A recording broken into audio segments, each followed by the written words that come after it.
me, I'm just inspired by the shit that goes on around me. Bang, bang, bang, cause the sound of my slum. 5, 2, 1 or 1 to 5. I got a hard enough job just staying alive. I see 5x5 with a hand on the trigger. How the fuck do you figure that you're here to keep the peace? That's the freedom in my speech.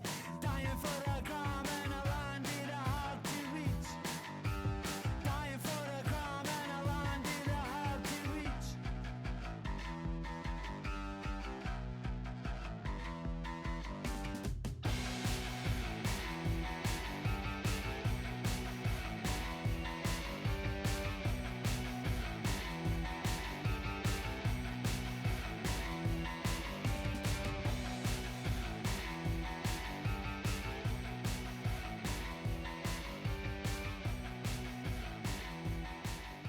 I met Gary originally on the set of Trainspotting 2 in 2016. I had a small part. Gary was a second unit director. We didn't do the scene I was in, but we crossed over a few times. I met Gary about 5 years ago or something. He's a big fan of me as a mixed martial artist. I think he's seen my BBC documentary. So I've met Gary about 8 to 9 years ago, before he started shooting Grey Area, which I was acting into. I've known Gary for a long time actually. It was a very sort of strange link up. We were actually on an editing course together, probably in the early 2000s, back when people were still using Final Cut as a sort of industry standard programme. So that sort of tells you how long ago that kind of was, you know, now that everybody's moved on to Premiere and things like that, you know. So yeah, I've known Gary for a long time.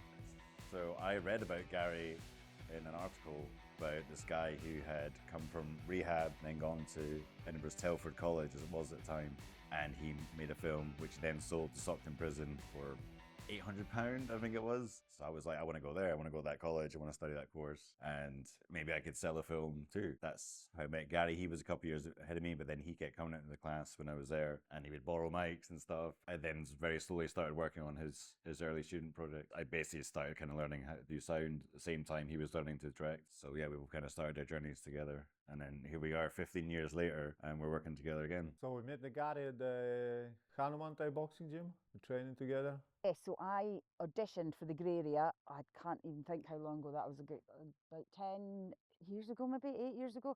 Well, it was supposed to be 6 10-minute episodes, but it turned into being an hour-long show that was on BBC Two, which was brilliant. I played Mother in that show, and then he just called me up and said he was doing workshops, and yeah, he said, do you want to come along and help out? So we started doing some rehearsals in a barber shop in Granton, and yeah, then filmed it, and he said, you can be the MI5 agent. I'm like, fine, sounds good to me. The first meeting I had with Gary was about 5 years ago in town, and he told me he was thinking about working on a project. It was roughly supply and demand, and I was doing some acting lessons at the time, but nothing serious, absolutely not. So that was our first conversation, and it sort of just developed from there, really. So it's Kerry, the producer, got me onto Supply and Demand as a trainee director shadowing Gary.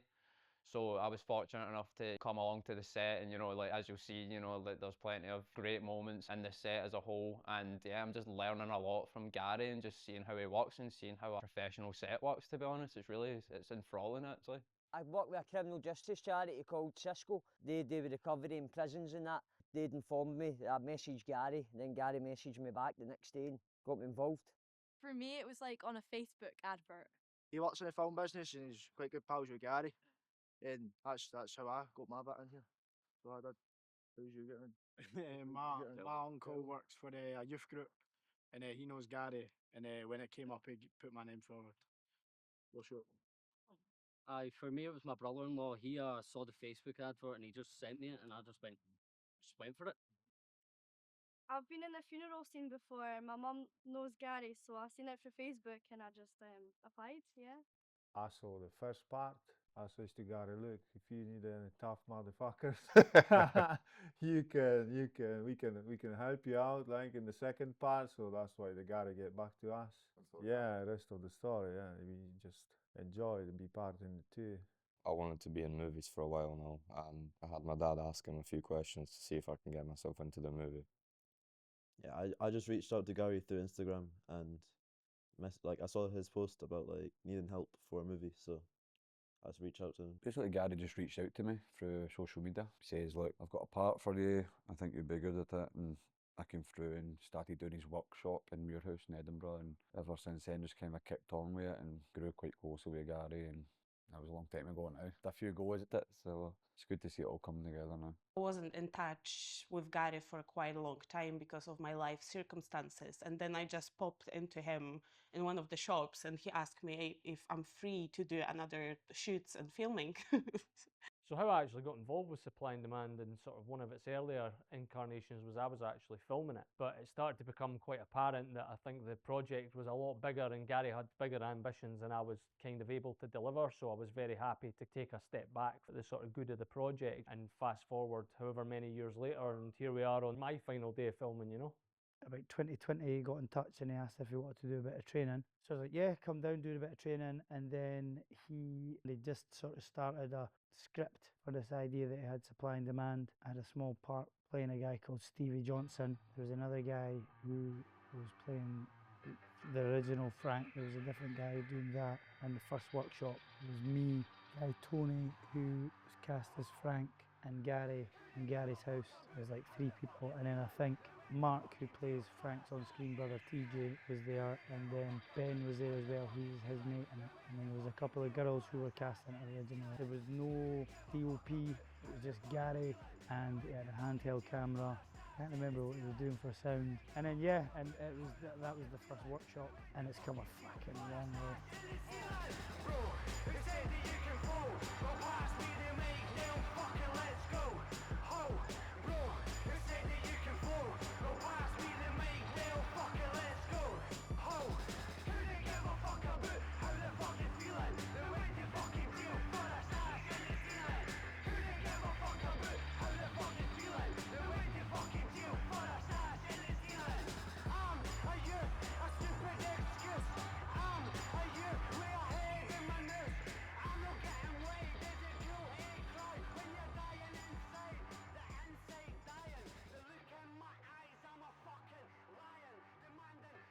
What inspired me to make Supply and Demand? Well, I really liked the American TV series Snowfall, and had the CIA's role in bringing crack cocaine into Los Angeles and stuff like that. I liked that idea as a storyline in a British context to use in security services and their sort of role in the war on drugs. And I guess like even the main character, Frank, being a soldier, like I try to make him a proper hero. So based on like some of that stuff, I had the melting pot for, I guess, the plots and stuff like that for Supply and Demand. So that was it. Security services, soldier, criminality, cult in Muirhouse, and I've done a lot of research online around like shell companies and stuff like that as well, Turkish mafia. So yeah, that became palette for the trilogy. It took about 2 years for me to get cast as Frank, because done about maybe 2/3 of it was maybe sort of finished, as Gary would say, and then he wasn't really happy with the quality, so he scrapped it and started again, and he cast himself as Frank, and then we got quite a wee bit into it, maybe about the same again, like we'd done quite a bit. He had brought Chris Bungard in at this point, and 5-0 Jordan had brought him in as well, and we'd done quite a bit of it, and then he scrapped it again because I don't think he was happy directing it and being the lead role. So it was shelved a bit, and then Jim sadly passed away, and then it was kind of looking like, well, from my point of view, I thought it was just sort of like shelved, or just he was going to maybe revisit it later on, or I wasn't really sure what was happening. And then in the summer in 2022, he phoned me and he was like, we're going to do it again. He had brought in a DOP, Ryan, and he was like, I'd like you to do the lead role of Frank. So I was like, oh, fuck it, okay. So I did it, and then it got a lot more serious for myself, so I was like quite good. I could really get my teeth into it a wee bit, and I took it really seriously, and I went over the script loads, and then we filmed the first episodes, maybe started at about September 2022, and that took maybe a few months. And then, so that's really how it came round. I guess at the start, The good thing about supply and demand is it could have been anything, and the worst thing about supply and demand is it could have been anything, so I had to be more focused. We shot 2 or 3 years of footage and didn't use any of it because I felt like it wasn't at a standard that we needed to have it at. Obviously Ryan and that came in, saved the project really. We done part 1. I think we spent like £6,000 on part 1 and 26 or something and part 2. So like we've done it with like absolutely next to nothing. When you think about it, it's just one man, you know, with an idea of what he wants to do. Zero budget involved. He's writing the script. He's trying to do, obviously, organised locations, absolutely everything. And he pulled it off, you know. It's amazing what he's done. He's pulled it off. But obviously, so many other people have got involved. It's been this huge collaboration with actors, editors, filmmakers, crew, everyone, you know. I suppose it's just been like an organic process, but considering, you know, from the initial stages with his idea, it's been incredible what's happened. For me, it's difficult trying to make quality cinema with like next to no budget and stuff like that as well. So it's really commendable when you look at the amount of people that were involved and how far you can push a project if everybody believes in it just through passion alone. It's amazing. It's been a long journey because the first part took quite a long because of COVID. But it's amazing experience and it's something different for me as well than being a mum and owner of the business. The vibe's brilliant. Everybody's cool. Every set I've been into through supply and demand, had a good laugh. Everybody's been good spirits. You've definitely seen the progression. Each part, it feels like it's been getting better and better. Production's been getting better. The shooting's been getting better. The scenes, the actors, everything. It seems like it's getting levelled up every part. For me, it's like first time I got that kind of experience, so I'm just having a good fun. For me as well, I've always had a bit of the problem with cameras, so I have found that very challenging to be having this experience, you know, to play in movie. But also, you know, being a part of the project like this, it will just make us immortal. You know, that's the thing. You know, how many people can say, oh, I've played in movie.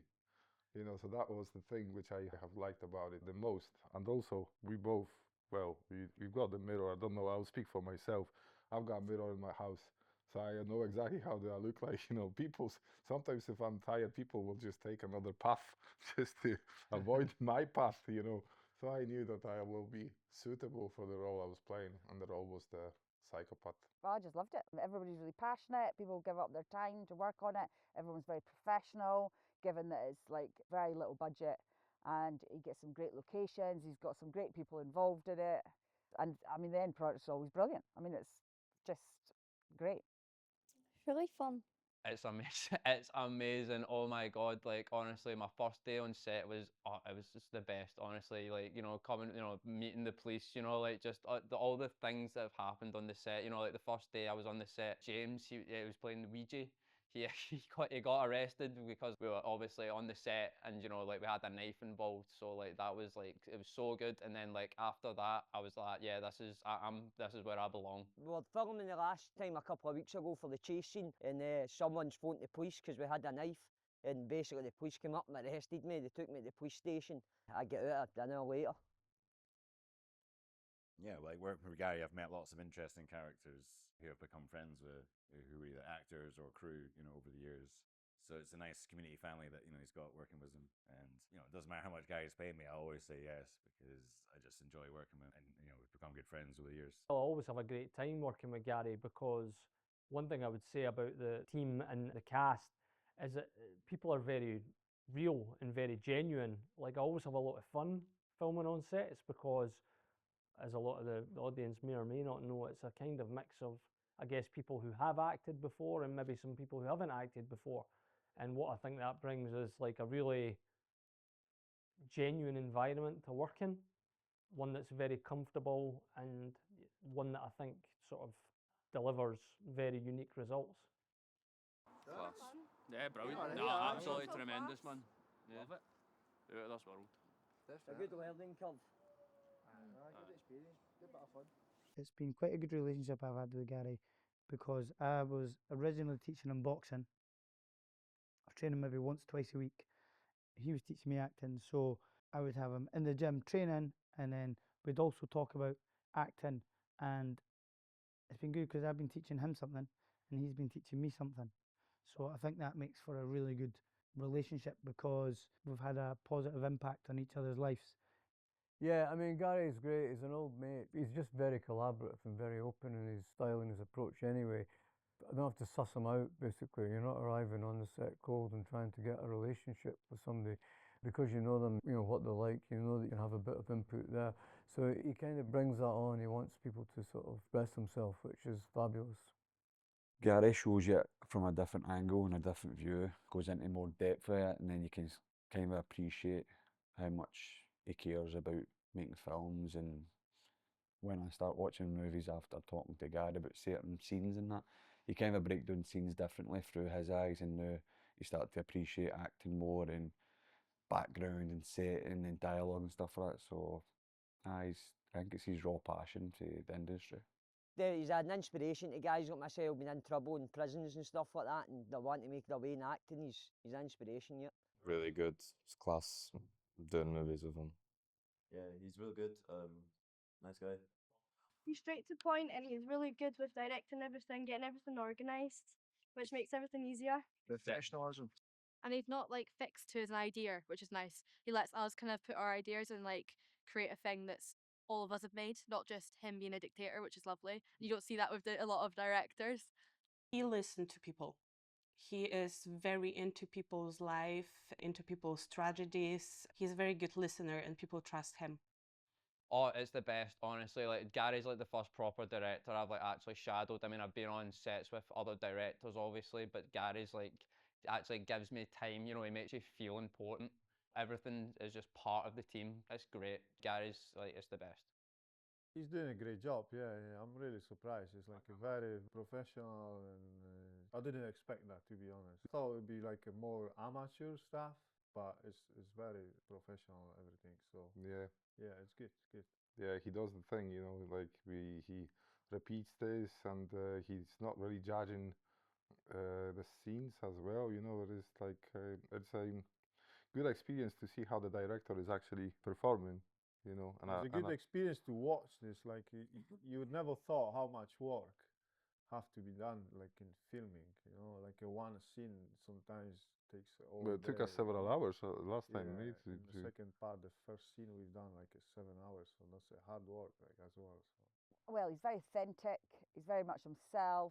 He understands certain ways of life and certain areas in Edinburgh. So he's able to really bring it to life with authenticity and reality. Yeah, and his scripts, his dialogues are brilliant, and his stories are great. And he's great to work with because he's very passionate and professional, but easygoing, and it's a laugh. He just gets it done.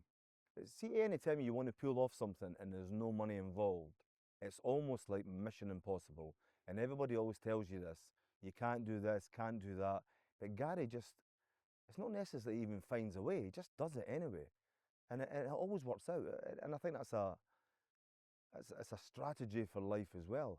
You know, you're not always going to have the resources. You're not always going to have the answers. There's always going to be people saying you can't do this because nobody's going to work for nothing. It's going to cost X amount of money. You have no budget. So it's like a pipe dream, you know, but he gets it done. And that's exactly what's happened. So hats off to the guy. I think anybody who knows anything about Gary will probably agree he's a very unique filmmaker. I think with his kind of lived experience, the sort of background he has, it gives him a very, very unique approach to making films. He also has fantastic access to communities that most filmmakers just don't have access to. Well, I mean, working with Gary is always different because he just, a lot of time he, you know, will improvise or he'll let the actors improvise on set. And a lot of time he'll just see what he gets. And a lot of time the actors are real people just playing different versions of themselves, which is very unique, you know, compared to any director I've ever worked with. Gary and the guys he's got working with him, you know, the whole crew and everybody else, even Ryan Cruz and stuff, the people that are involved. These are the people that sort of just, they created an atmosphere that felt safe. And yeah, it just made the process a bit easier, you know. Because let's be honest, I mean, most of the people in supply and demand have never acted before. And it sounds easy to the normal person out there. But you get someone that, you know, on a set and you've got cameras there, you've got lights there, and you've got people with booms. It's pretty intimidating.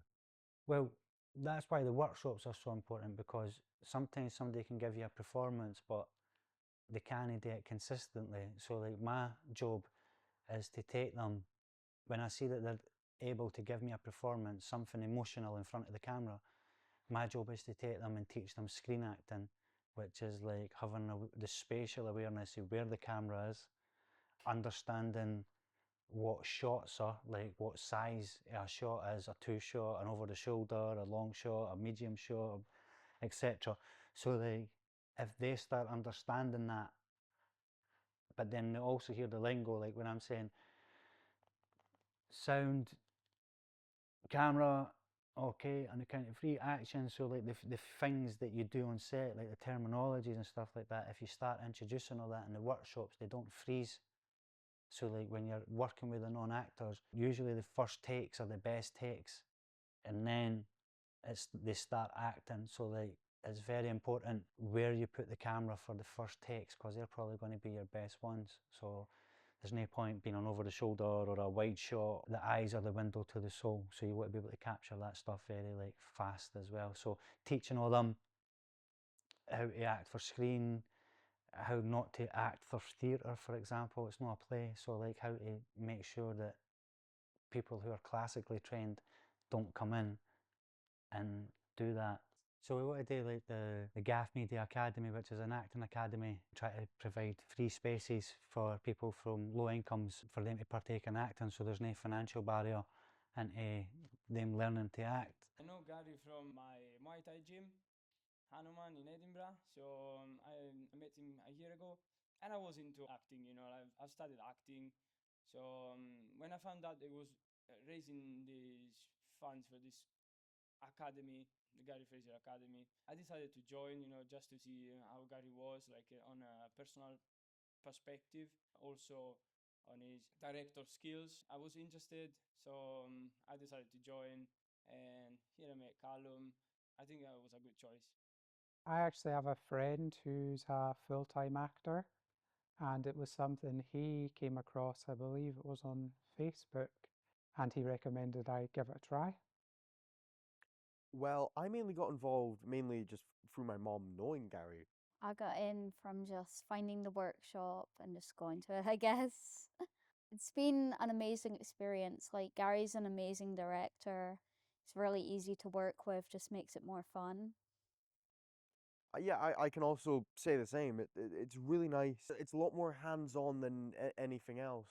You actually feel like you're learning something than just like, sitting around and doing, nothing, or just doing like little drama games. You actually do stuff. What I learned from Gary is the improvisation, which was something I was kind of lacking in my personal experience, acting experience, which I found out kind of useful, very useful with Gary, because we worked a lot on improvisation. You kind of find lots of aspect of your characters when you improvise, like based on what your character has to be. For me, it was a mixture of doing script work alongside improvisation. So I'd obviously done each separately before. I'd read off scripts, I'd improvised, but what we were doing in the earliest rehearsals was both. And I actually thought that worked really well as a hybrid, because you would start with a certain shared basis, which was the script, but it would naturally evolve around that. And then everyone would draw on their own life experiences to flesh out the scene. So for me, that was the thing I appreciated most, was that kind of format of performance, because I'd never encountered it before. It was really good. It was nice to come every week, and we had quite a lot of rehearsals, which was really helpful. I think that really let us know what we were doing and really get to know the cast before we did it, which kind of created like a little family base for all of us. So it was really good. One big happy family. Definitely. I mainly like that he gives the choice that you can just you can add something to the script if you ever so need to. Gary's like writes a simple script and just allows us to like improvise, and he writes the character to the person rather than just here's a script, make yourself that character, which I find very helpful. I find him personable, down to earth. I can feel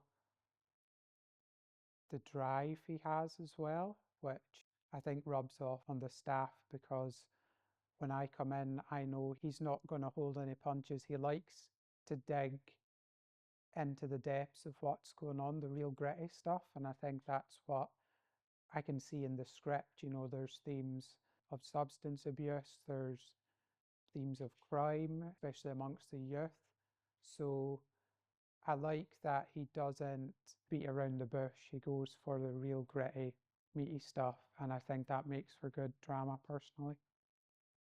I've been making movies for like, what, 21 years now, and I can't imagine anything else that I'm ever going to do with my life apart from make movies. Like, it's my only statement to the world. It's like my fuck you to the system. It's like, no, we exist in the margins and we're still here and we've got a voice. And I guess like that's why I want to create more of the like the Gaff Media Academy, to get like loads of kids into acting, like to recreate the workshops and scale it up in the future, to teach people like what I would say is trauma-informed filmmaking, like to come from places of trauma and try to heal through trauma through filmmaking. So like all that sort of stuff, like it just becomes an obsession. Like you have to tell the world, or if you didn't, like I would just be crazy. Well, I think Gary's pitch has always been, you know, he's from the housing estate, just like myself in Edinburgh, and he's seen a lot of injustice and a lot of inequality. And, you know, a lot of these areas, if you look at big housing estates in Edinburgh, whether it's Western Hales, Granton, Pilton, even places like Niddrie, you do see a lot of unfairness, you know. And I think what Gary's trying to do is trying to shine a light on it. And obviously, you know, when you look at the big corporations and the powers that be, they're not really interested. This is why you're struggling to get funding to sort of highlight a lot of these social issues that are a massive problem. They're a massive problem in the 70s and 80s, and they're a massive problem today. And I think he's trying his best to tell the story of what's going on, still going on, and trying his best just to, I don't know, change something, you know? I feel like a lot of the stuff that I've been through comes through in filmmaking in a very subconscious level, not to be Freudian, but like in a psychodynamic level.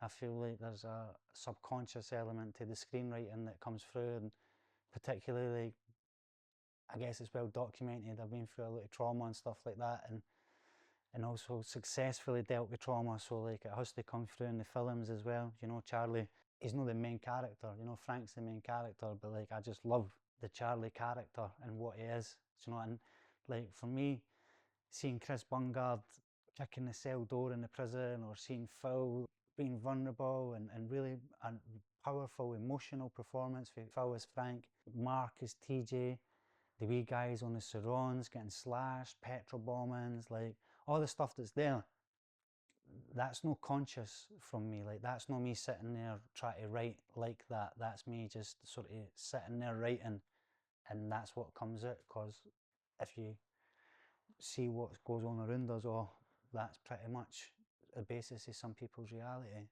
I particularly make films for people from schemes, working class people who normally when their stories are told, they're told through a prism of derogatory, demeaning way. And for me, I hope that the characters that I provide, I really want an audience to feel empathetic and compassionate towards these characters, rather than beating them with a stick and making them either like fucking jokes, or making them like benefit scrounging, welfare dependent, blah blah blah blah, all the usual stereotypical shit. So I'm hoping, yeah, I hope that my life experience means that my characters aren't like stereotypical. I think tonally it's a very organic representation of communities that most people won't really be familiar with. It's very hard hitting, it's raw, but you know, life in a lot of the time in these environments isn't pretty. You know, it's filled with things like trauma. This is kind of the tone that Supply and Demand strikes. It's one that feels very real, very visceral.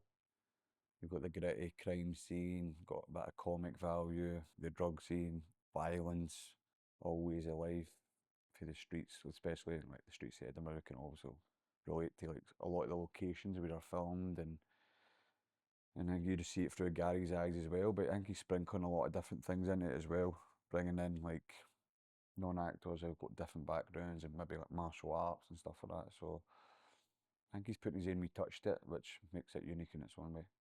So Supply and Demand is basically story of gang fights. You will see so many life struggles with childcare, with drugs, with abuse.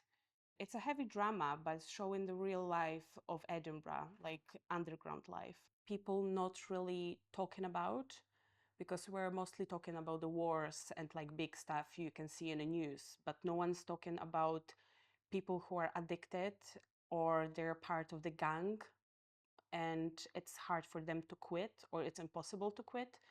And I feel like not many people is talking about it. There's so many people who are acting for Gary who've been through quite a lot and seen quite a lot. So for so many people, it could be a bad flashback, but for people like me, it's a good start. Yeah, I'm in recovery for alcohol and drug addiction. I've been in and out of prison as well, so it's a dead similar life what we're portraying on screen for what I used to be when I was younger. So I am basically just trying to portray that in a good light. I enjoy working with people who've been through significant hardships in life, like people who've been through their own emotional turmoil and survived it. I think they people are the most interesting to me. But one of the reasons that I like making movies is sometimes you've got people who've not been through all that trauma, but their passion and their love for making movies is there. So like for me, creating a work environment and creating a set, creating a creative space where people from all walks of life can sort of mix and learn from each other, and I guess respect and tolerance and stuff like that has to be at the forefront of that rather than like entitlement and demanding and ego. And I don't know if you've noticed that for the films, like there's almost no ego. You know, people are there having fun, learning from each other about life, you know, and just so happens it's on a movie set.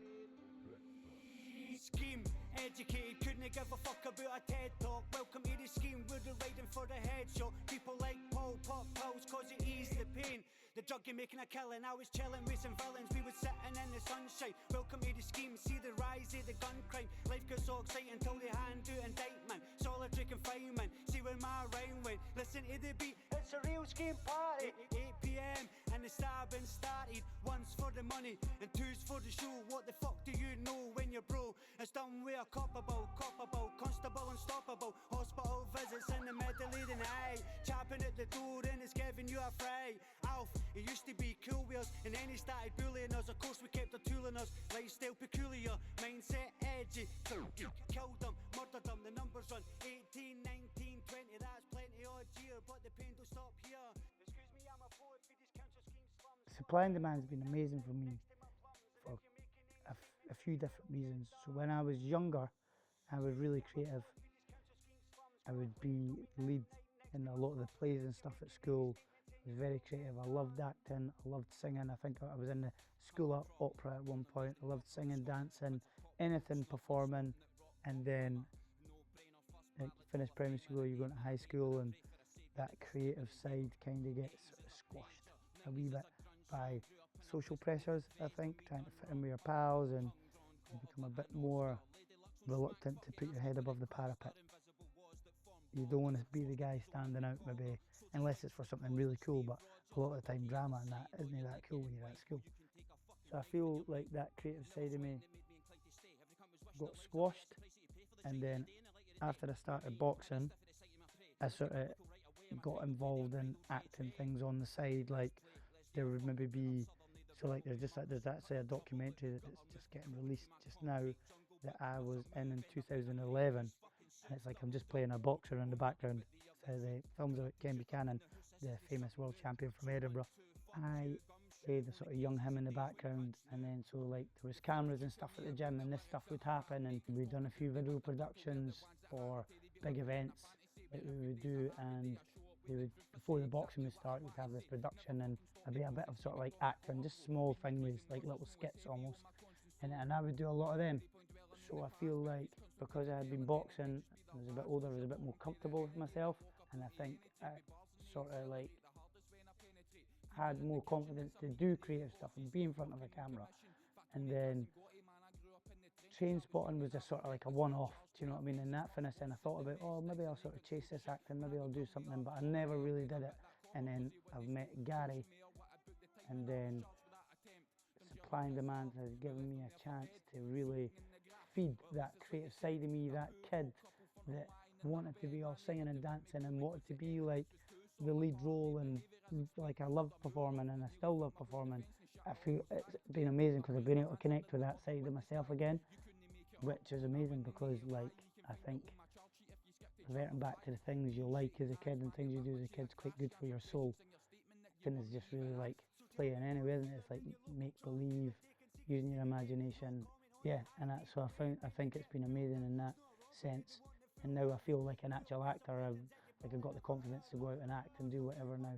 I think for me, like, Supply and Demand became filmmaking school. It was a space for me to go and sometimes make mistakes and learn and get better. Like each one I've got as a director, I've got better myself. It takes a wealthy experience to be able to sit and write this stuff and then to workshop and cast it and then involve all these people and then go out and set into hostile environments and nailing performances and empowering the community and stuff like that, and then to come back and sit myself in the edit. Like I learned better angles to get the most more dramatic moments when I'm dealing with my characters. I kind of learned where to put the camera so it's not intrusive and it becomes part of the scene, like you feel part of the scene when you're watching it. I'm confident that we've got good sound on it as well, so yeah, again, good camera, good sound, good editing, good acting, good music. That should be the ingredients for like a very entertaining, visceral experience. I mean, Supply and Demand for me is a project that's been incredibly important to me as a creative. I mean, I was more or less kind of done with acting, and it was only really a chance opportunity that got me in the door. Since then, it's really sort of helped to reignite my passion for performing. So I owe a lot to Gary and the production for actually getting me back in and getting me passionate about performing again. It's a good fun, something different than we usually do every day, like working, training, and yeah, instead of being life. So this is like instead of being tired all the time, we'll have some fun as well, you know, at the end. So it is like for me, it's quite exciting. Yeah, it's a little bit exciting. Yeah, I'm actually over excited. I shake. Yeah, and it's nice to watch it. Like a second part when you're watching this at home, you just feel the wee buzz, you know. So and see the good job done. Yep. It's a personal thing, and it always will be, because who knows what happens after the third series, where any of us go and whether we'll find professional work. You know, hopefully, with a little bit of luck we do. But for me, I'll always remember it started off with Supply and Demand, and the character that I played was John Glover, and I think that'll be a similar experience for some of the other guys involved. Because if you look at some of the acting from the guys who have never been to an acting class, never done any drama school, some of them are absolutely brilliant. And hopefully they get an opportunity to sort of go on and carve out a career. With prescriptions, some go to college and some go to jail. Some of them snitch and some get bail. I'm like, pass it, John, cause it's time to inhale. Bloodshot eyes with the scheme sunrise. And now I've never robbed guys, and now I've named mob ties. You're a rapper with a bar, I'm a trapper with a scar. Some for growing up, some for showing up. So fair enough, my scars are beautiful. Remember saying to Mikey at Brian's funeral, cause the world's reflection of us. Now I write for us, cause no one else does. Now you're at the sheriff and jury, caught with a jury. A victim of the drug death is how they want to do you. A victim of a drug death is how they want Well, to do you. when I was writing it, as a screenwriter, I was trying to leave it with like a cliffhanger, like an open-ended. For part one and part two, when you watch them, the audience is like, what happens next? That's the emotion that we're left with. So I guess as a screenwriter, I had to draw the storylines to a conclusion. So that was the reason that I had to make part three. It's hard to compare part one, part two, and part three. I feel like they're just the same beast. But yeah, the trilogy obviously sums up our character's journey. I feel like Tina is a very good girl. She wanted to be a good mom and she was trying to have a normal life with Frank. but she is lost. And I'm not sure if she's gonna end up very well in the part third. So I guess the thing for me that I would say about the character is that my perception of the character has changed with every episode. You know, I started off thinking that he was actually just a really sort of nasty guy who kind of revelled in delivering bad news and sort of almost going in to antagonise the communities he's dealing with. But actually, the more I kind of read as the scripts went on, I started to think actually it's probably that he's less nasty and he's just extremely disillusioned and fed up with the job. He feels that a lot of the time maybe his job's a thankless task. He's not getting any progress, he's not going anywhere, he's having to deal with the same faces over and over again. So I think his antagonistic side comes from probably frustration rather than actually any type of deep hatred towards people. But actually all I'll say in episode 3 is that, you know, for me as a character, it takes a very satisfying character arc. Well, we sort of play a bit of the crazy guys as we would be, let's say, seeing all of the people from our country, from Poland, who were, I wouldn't want to say friends, but some of them were our friends. We didn't know that they were gangsters. So we could give this image of crazy gangsters who would be mobsters, then, like, you know. yeah, mobsters, you know, who would be then crazy enough to do crazy stuff.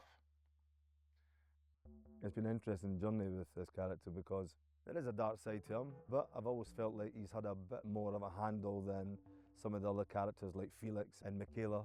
He's come across as probably more professional in his line of work, that is.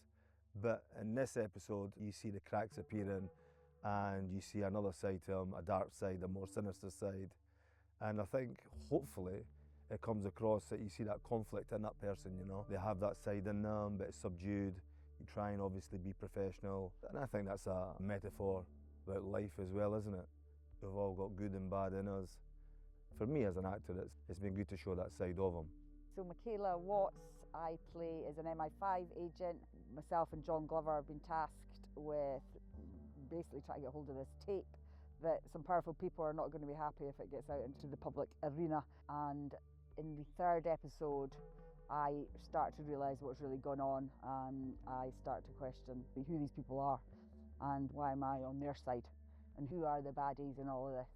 Nothing particularly draws me to the character that I'm playing at all. I think the character is very repellent and a really despicable character, a child abuser basically, and an establishment nonce. You know, finding the humanity in that character doesn't necessarily mean finding the good aspects of the humanity. It means finding the thing that's propelling the drama, like the slyness, the manipulation, the control, the need to save their own skin. These are all kind of human emotions that everybody experiences to a greater or lesser degree.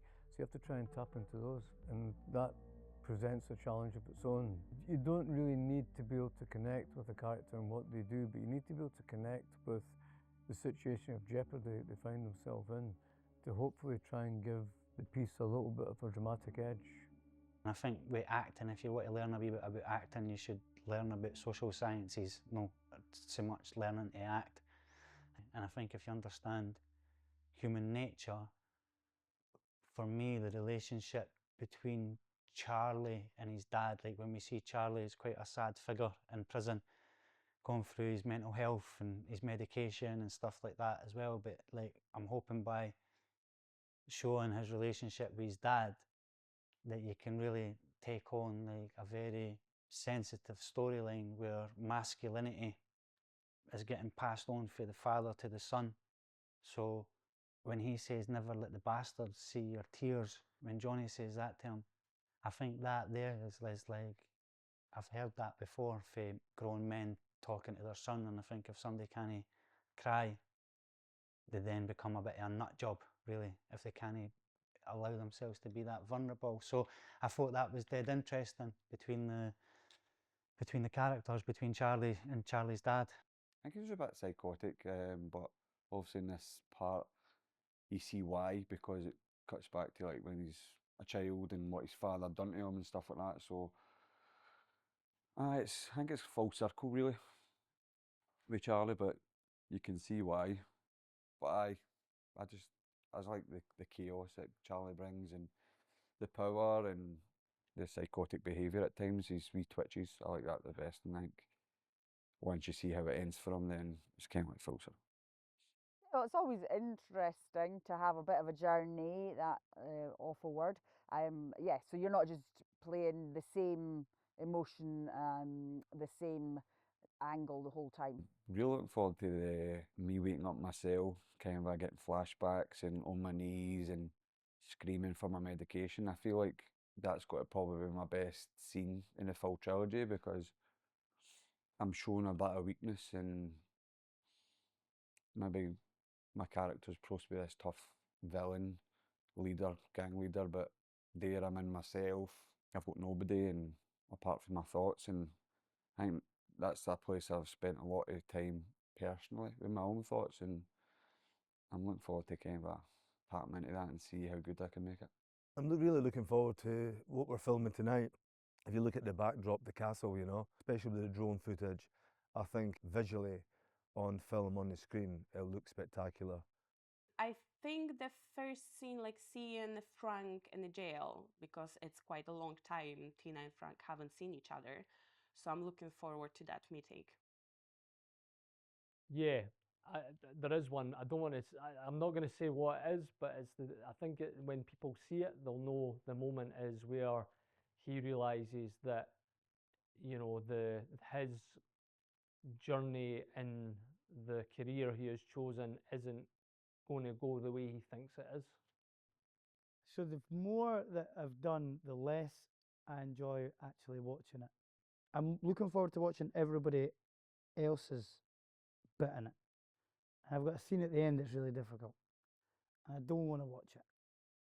And it's either going to be the most embarrassing thing I've ever done, or it's going to be the best thing I've ever done. And like not one bit of me wants to watch it, but I know it's at the end, so I can just leave before it comes on. I am looking forward to seeing Charlie in his cell. I'm actually looking forward to seeing Gary Scene playing Charlie's dad as well. So I'm looking forward to watching the kids do their bit. There's loads of good stuff. Like there's going to be, yeah. I mean, this one could be the best one yet. Who knows?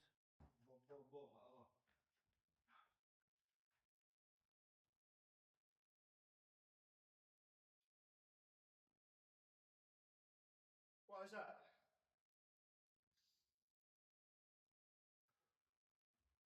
Medication. I'm going to get your fucking Lancet. Shut the fuck up!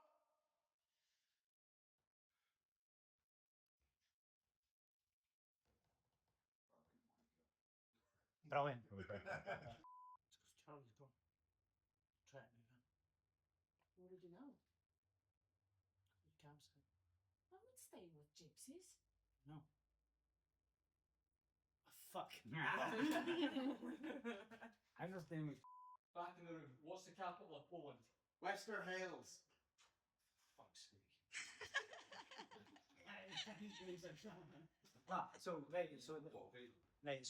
That's what I was going to get to. So when he says, When's the part when you said Lesley?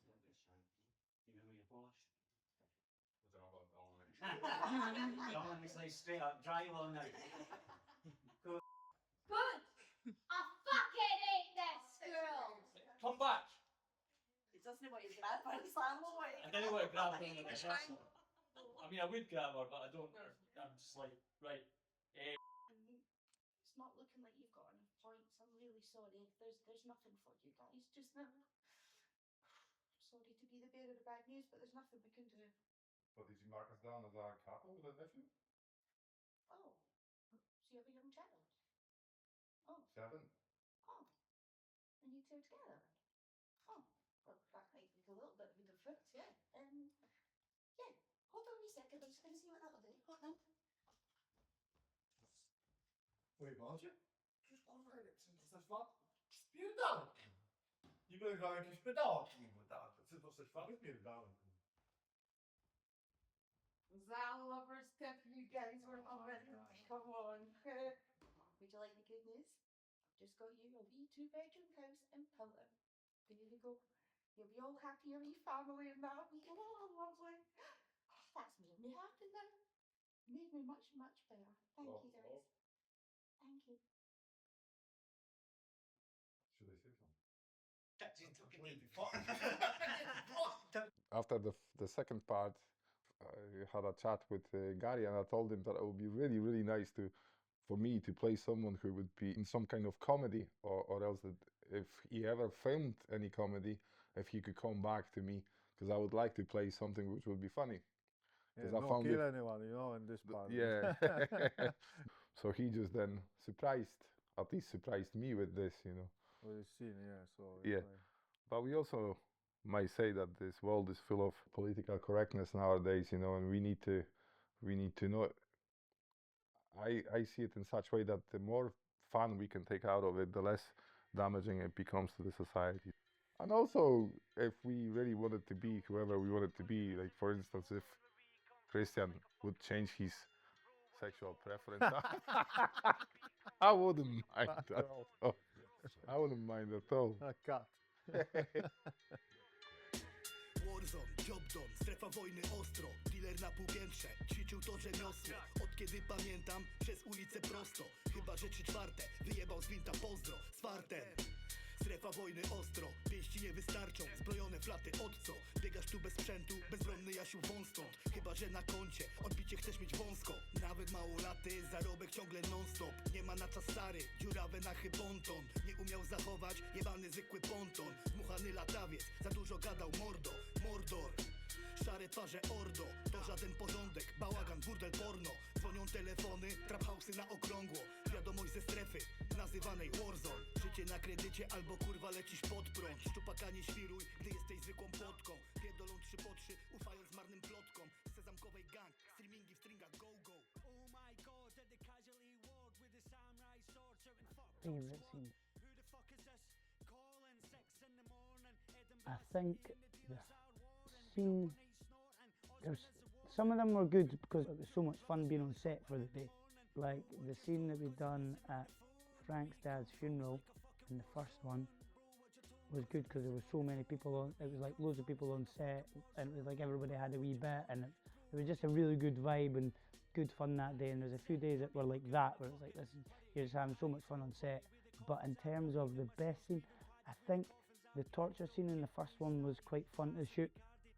I think the very first day on set was very fun to shoot when Frank was in a veterans meeting, but it's just because like I think it was the first day on set, and first day for me as Frank, so like it was good to sort of get stuck into it. So I feel like that was a very enjoyable scene to shoot as well. But I don't know if I've got a favourite scene. They've all got challenges. I took them all as seriously as I could.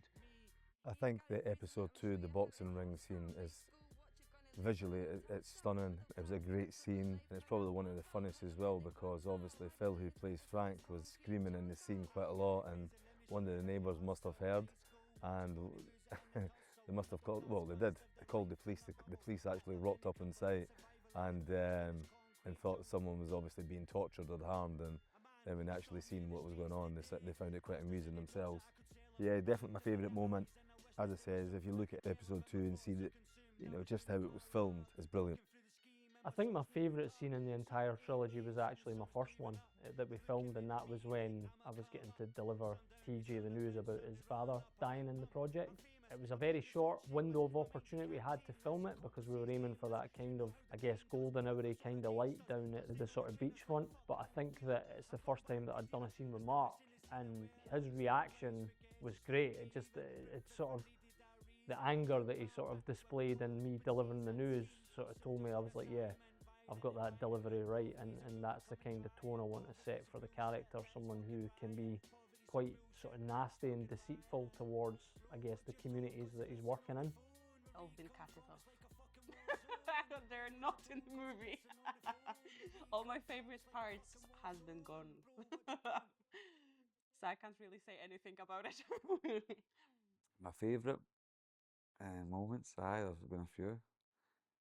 Probably the big fight scene at the caravan with like Phil, where I was like headbutting him and stuff like that, and then get the baseball back to the back of the head. That was a good scene because we started inside the caravan and everybody's fighting outside. It was a bit of mayhem, to be fair, but like shooting that scene was good because as I said, like you need to kind of go somewhere in your mind to like try and bite somebody's face and pop their eyes out and headbutt them for mount. So it's like, it's quite aggressive, but it's easy to tap into me for me. But I think after you shoot scenes like that, like you kind of need to come back down a bit, because to me sometimes it feels real, even though I like Phil, but you're trying to go in a headspace where I'm playing Charlie the character and I'm trying to really fucking hurt him. But aye, so that's probably my favourite scene because it was a bit hectic and a bit violent, and that's right up my street.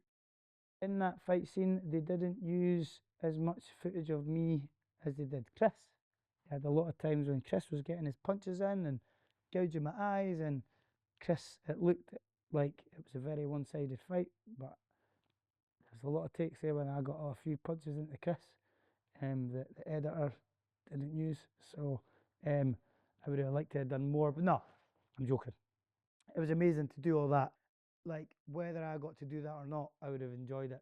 If anything, I actually like the idea of not doing as much boxing, because a lot of the stuff I have been asked to do for in front of a camera is like, oh, it's a boxing thing, it's a boxing trainer, it's this, when it's like, I don't really want to do that because I don't want to be typecast into boxing. I want to try and offer a wee bit more, or do a wee bit more. But no, it was good fun getting to do the fight scenes. The fight was fine. I did like the fight. But I think so. The very first one we've done in the apartment, like Because it was, yeah. but it could be due to the fact that there was a lot of emotions behind that, you know, because it was the first time, the first time camera, and how did it go, and it was the flat. So we rented the flat, he rented the flat, and it was a big flat, you know, we've had all of this crew. And at that time, there was a bit of spontaneous actions behind that too. It's a first experience as well, so for us it was like, you know, yeah, a little bit difficult and challenging. But then with the next scene, you know what to expect, so we were like better and better at each scene. But yeah, I think so. The first one was like a good one.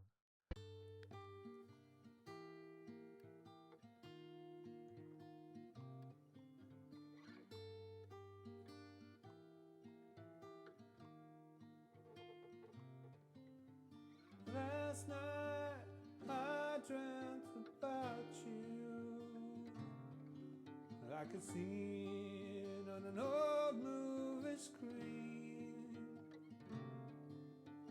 You were just how I remembered, and the world was the way it had been to me.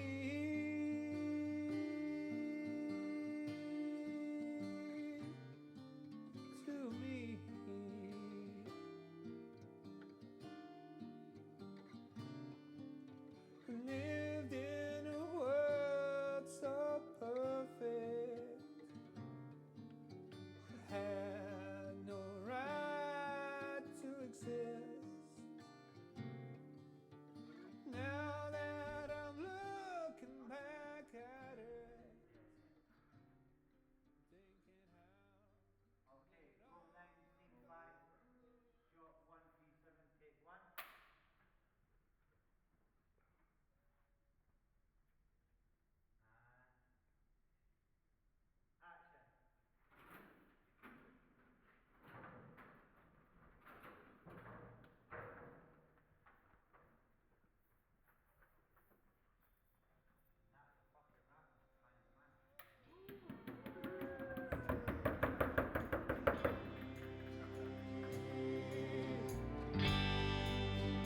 Lived and I've learned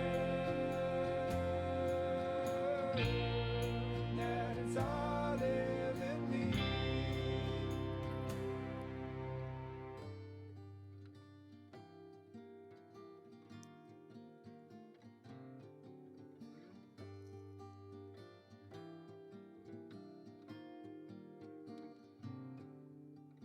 I don't know how I got here. I was chasing the sunrise, it seems. And every road I went down looking, it It was the sunrise, it was chasing me. I had everything I wanted. How are you both all feeling now that Supply and Demand is over? I didn't need. Now that I'm left here with neither. That's a good question. Well, we've been at it for years, so it's like, I knew it was coming at one point, but I think I'm just, once it's done, I'll be happy with it, especially when it's proper wrapped up. But I'm just happy that I'm part of it, and happy I've met these people, and Gary's done a great job. But I'm looking forward to seeing how it all finishes. I'm quite sad because I was looking forward to more parts. It's great fun. Crew is amazing, so I'll miss them all. I'll be gutted because it's just been nice having to do this every weekend. Quite sad actually. I didn't realise it was the final episode until I realised when we put a trilogy and it was episode 3. I was like, all right, this is the end. I thought it might go on, but so I think that's perfect though. The 3 episodes are perfect, and when put together, it's going to be a feature length.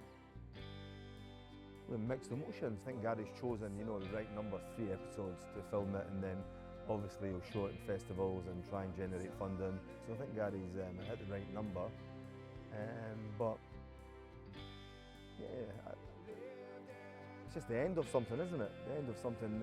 When you've had a great experience and you enjoy it, and you enjoy working with the people, the end of something like that is never. It's never a happy thing, but it's just the nature of this business, and especially as an actor, you get involved in things, projects begin, project end, and then you move on to the next project, so it comes with the territory, I think. A bit of relief, because we've done it. Because for a long time it felt like we were never going to do it, and it seemed like such a fucking uphill struggle. Like, we had no money, 1 camera, and it's turned into something a lot bigger, so many people being involved, and I met some really amazing people doing it, a lot of people I'll keep in contact with, a lot of really good people. It's been an amazing experience, and to watch it snowball, but I think that now that it's done, it's probably definitely a feel of relief. It's like, well, we've done it, and whatever happens now happens, but like that piece of art that we set out to do is now complete, and it's always a good feeling when you finish something like that. A little bit sad that it's over, but I do believe that Gary especially will go on to make other things, and there possibly will be the opportunity to be involved and move on as a group. So I do believe all good things have to come to an end. It's just how it works, but yeah, it will be tinged with a little bit of sadness. I've made a lot of good friends. I've met a lot of interesting people. So yeah, it is what it is. It feels good. It feels good to be able to start focusing on other projects and stuff like that as well. Have to go back to the drawing board and raise funding and stuff like that as well. So yeah, I really want to start doing Grey Area Part 2 and stuff like that as well. So there's an audience there for this stuff. So I'm hoping that there's some financial return so we can go and make other stuff as well. The difficulty in this and what Gary's doing is you need funding. You need financial backing, It's really, really difficult without it. And that's the difficult thing that Gary's found so far. But I do believe he's making some headway now, which is great news. Gary needs that, and he also deserves it as well, because he's been around for a long time. He obviously won a BAFTA, a documentary about his life. He's laid his soul for that camera and told the whole world his story, a real intimate portrayal about his life. It's a vulnerable thing to do, and it takes a lot of courage. So when you've got someone like that who's willing to sort of share those experiences with the world, because ultimately if it's on YouTube and TV, it is with the world, you deserve a break, And I believe if you keep trying and keep moving forward, and there's integrity in your work, which it is, then eventually life will give you a break. And hopefully Gary gets that soon. I hope I can only work with him again, and I'm hoping I'm going to go into the other films, get a lot of experience in acting and that. I want to go to college and stuff as well. Yeah, why not? Why not? We ever enjoy this, so If there's any good offer on the table, we'll take it. We'll take it. We Maybe can this take time it, not we can psychopaths, speak, you know, yeah. maybe some other characters.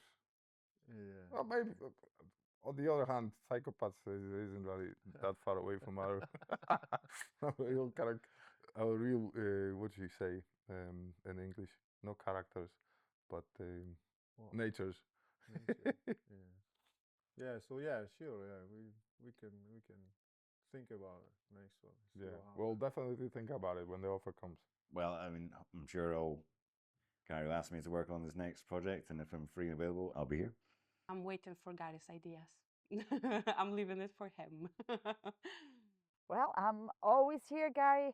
Give me a call, especially when you get the big budgets. I find it really difficult to navigate between friendships and creative relationships. Like, I usually like them to be one or the other, but at the same time, some of them have been some of the most amazing friendships developed as well, because they've trusted me and given me the space to do what I needed to do and repay them through my art. That's a very beautiful place for me to be. Thanks, Gary. Yeah, Cheers, Gary boy. Everybody's put hard work in. As always.